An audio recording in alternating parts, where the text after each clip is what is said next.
Yanti Soekardi, saya mahasiswi dari Universitas Hairun Ternate, Fakultas Ekonomi dan Bisnis. Di sini saya akan menjelaskan tentang fenomenologi.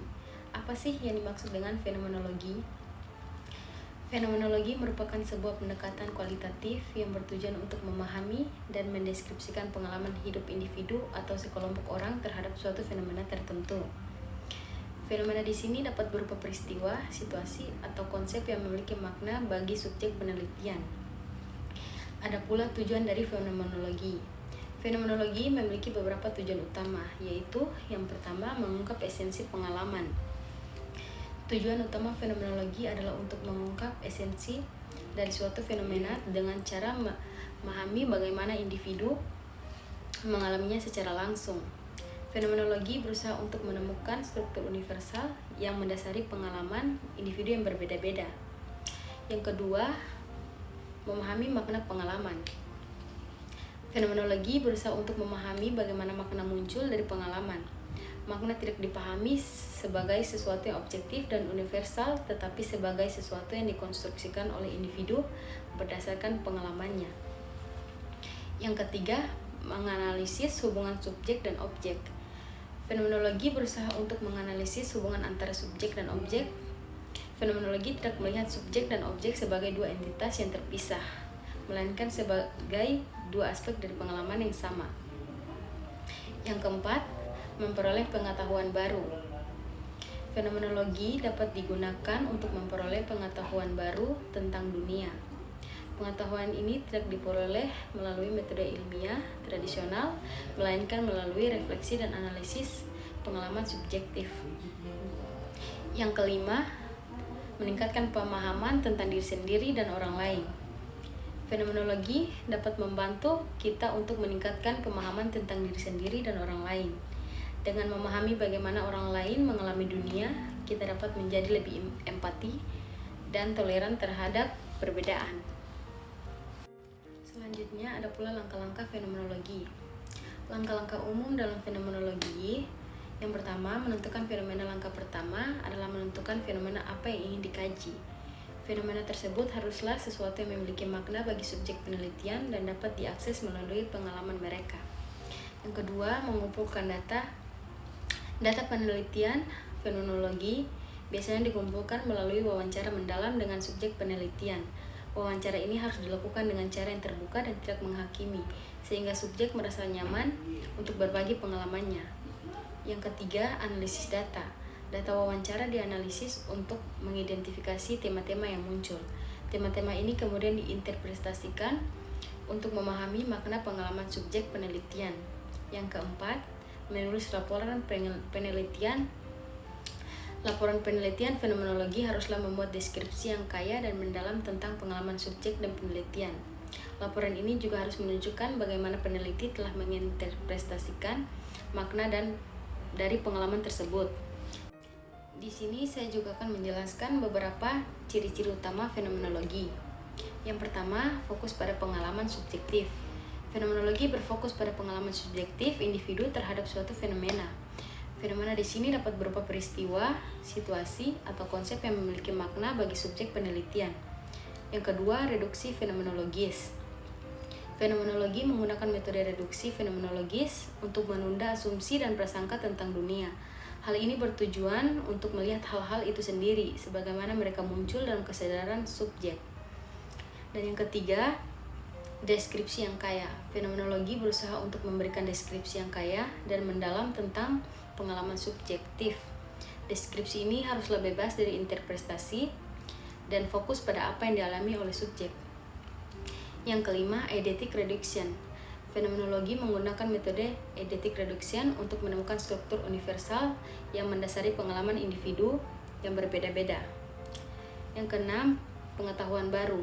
Fenomenologi dapat digunakan untuk memperoleh pengetahuan baru tentang dunia. Pengetahuan ini tidak diperoleh melalui metode ilmiah tradisional, melainkan melalui refleksi dan analisis pengalaman subjektif.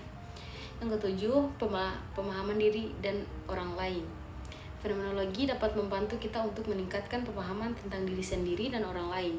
Dengan memahami bagaimana orang lain mengalami dunia, kita dapat menjadi lebih empati dan toleran terhadap perbedaan. Fenomenologi juga memiliki kelebihan dan kekurangan dalam melakukan metode penelitian. Fenomenologi juga memiliki kelebihan dan kekurangan dalam melakukan metode penelitian. Di sini saya akan menjelaskan terlebih dahulu kelebihan dari fenomenologi. Fenomenologi memiliki beberapa kelebihan sebagai metode penelitian, yaitu yang pertama, mendapatkan pemahaman mendalam tentang pengalaman subjektif.